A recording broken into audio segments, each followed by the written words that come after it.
Криштиану Роналду Кыргызстанга келет. Кыргызстандык футбол сүйүүчүлөр Роналдунун күйөрмандары үчүн жакшы жаңылык. Жакынкы убакта атактуу португалиялык футболчу Криштиану Роналду Кыргызстанга келип бир катар жолугушууларды өткөрөт. Ошондой эле Кыргызстандын Азамат Байматов башында турган футбол боюнча курама командасы менен жолугушуп, алардын суроолоруна жооп бермекчи.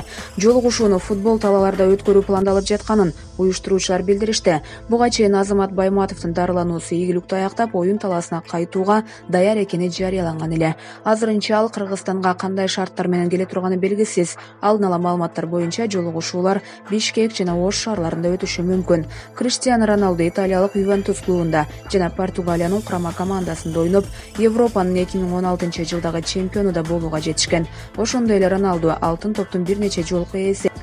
Реал Мадрид клубунун жана Португалиянын курамасынын тарыхындагы мыкты бомбардир. Forbes журналы 2018-жылдын ичинде эң көп каражат тапкан атактуу 100 адамдын ысымын жарыялаган болчу. Андагы алдыңкы ондукта футболчулар Месси жана Роналду да кошулган. 1 апрель күлкү күнү.